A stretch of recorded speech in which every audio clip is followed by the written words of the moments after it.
Pugong biyahero, pinasyala ng bahay ni PB Team Peter Paul at first time nitong ma-meet ang kanyang mga magulang. At dito, nalaman niya ang totoong ugali ni PB Team Peter Paul.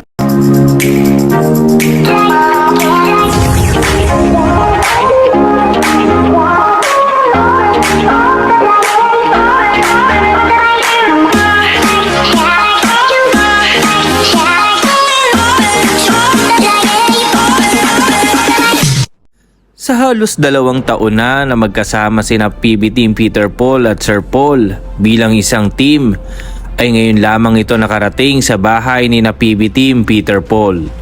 At dito nga ay nadatnan niya ang mga magulang nito.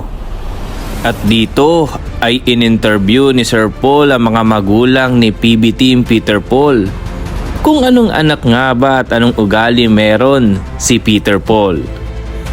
Natanong pa nga ni Sir Paul si PB Team Peter Paul na bakit nga ba hindi siya o sila dinadala dito ni PB Team Peter Paul dahil 2 taon na silang magkakasama. Ang sagot ni PB Team Peter Paul ay nag-invite siya nung piyesta ngunit hindi available si Sir Paul para pumunta doon. Kaya ngayon ay nakarating na si Sir Paul sa bahay nila ay nagkaroon siya ng pagkakataon para interviewin ang mga magulang ni PB Team Peter Paul. At sa kinagulat ni Sir Paul ay ganito pala ang ugali ni Peter Paul. Kwento ng mga magulang niya ay napakabait daw nitong si PB Team Peter Paul simula nung bata pa hanggang sa lumaki na ito. Wala daw itong iniisip kundi ang kanilang kapakanan. Kaya ngayon ay laking tuwa daw nila nang magkaroon ito ng trabaho. Ito nga ay ang maging panday sa mga pabahay ni Sir Paul. Bihira man daw nakakauwi si PB Team Peter Paul o minsan ay lingguhan. Yun daw ay naiintindihan nila dahil sa trabaho. Pero pag umuuwi daw ito ay hindi ito nakakalimot na mag-abot para sa kanila. At nagbibigay din ito ng mga pabaon sa kanyang mga kapatid. Tuwan-tuwa nga sila kay PB Team Peter Paul dahil ngayon ay makakapagpatayo na ng sariling bahay at mapapaayos pa ang kanilang bahay. Nabanggit ni Sir Paul Pugong biyahero, noong unang kilala nga daw niya kay PB Team Peter Paul ay pangarap nitong magkaroon ng sariling bahay. At ngayon ay natutuwa siya dahil matutupad na ang isa sa mga pangarap ni PB Team Peter Paul na magkaroon ng sariling bahay at maging tulong na din ito sa kanyang mga magulang. Lubos nga nagpapasalamat ang mga magulang ni PB Team Peter Paul kay Sir Paul Pugong biyahero dahil kung hindi daw dahil sa kanya ay walang trabaho ngayon si PB Team Peter Paul o regular na trabaho. Dahil sa ngayon talagang nagbago ang buhay nila.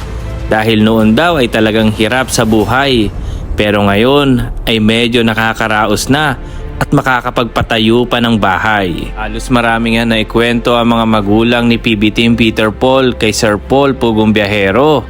Simula nung bata hanggang sa lumaki ito at hindi pa rin daw nagbabago ang ugali nito na lagi silang iniisip. Dagdag pa ng mga magulang ni PB Team Peter Paul ay sana daw ay huwag magbabago ang ugali ni Peter Paul. Ang payo pa ng mga ito kay PB Team Peter Paul ay kung may kakayahan daw magbigay ay huwag madamot. At kung wala naman ay magsabi lamang. So talandito naman yan siya. Ano po yung gusto niya sabihin kay Paul? Ikaw. Sabi ko sa kanya, Huwag kang magbago dong, huwag kang magbago. Kahit meron tayo o wala, stay put pa rin tayong family. Uwi ka rin sa amin. Kahit wala tayong pera, tapos dito ka rin din. Ano pa rin sa amin kahit matanda. Uwi pa rin. Ito tayo. sabi ko sa kanya na, nung magbabait ka lang, sama sa Meron atin ka na, magbigay oh, bakit sa iba. ako? Wala akong kalaban. Huh? Kung mayroon kang mga manghingi sa'yo, bibigyan mo. Kung mayroon ka. Kung wala ka, sabihan mo nga. Wala Yes. ako. Maliit na. Sabi ko siya, mayroon ka daw.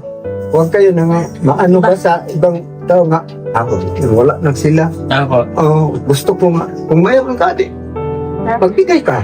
Oh. Yung ano ba, yung para sa pamilya, family first talaga lagi, no? Ano naman yung mangyari, yung pamilya mo pa rin babalikan mo eh, nanay at tatay. No? Ako nga ano eh, yung ibang, yung, ano ba, yung narating ko, medyo may ano pa rin ako sa sarili ko na hindi nakita ng tatay ko yung nangyari sa buhay ko. Kumbaga yung nanay ko lang, tsaka yung mga kapatid. Pero ikaw, maswerte ka kasi may tatay ko pa. Diba? Si Madam wala na rin yung tatay. Si Eden wala rin tatay. Si Edito wala rin tatay. Ikaw yung pinakamaswerte sa atin. Kasi may tatay at tatay ka ubuhan. Diba? Ano? Pansin ko pala sa aming team, Siya ang kompleto. ikaw yung kumpleto. Ang magulang. Congratulations, di pa man po ito tapos. Congrats din kay Paul. At binabago niyo po paunti-unti yung buhay ninyo. So, sabi nga nila, mula nung napunta sa amin si Paul, malaki yung nabago. Nakaraos kahit paano. So, yun lang naman din yung ano ko actually lahat naman ng team ganon. So, kumbaga, nabago yung buhay. So, binigay sa atin ng Diyos. So, pagyamanin na lang natin at pagbutihin natin yung sarili natin sa lahat ng bagay. Huwag tayong gagawa ng masama na ikapapangamakti natin at ikasisira natin. Muli po, ito si Marites Dudes TV. Yan po muna ang update natin sa ngayon. Hanggang sa muli. Bye-bye!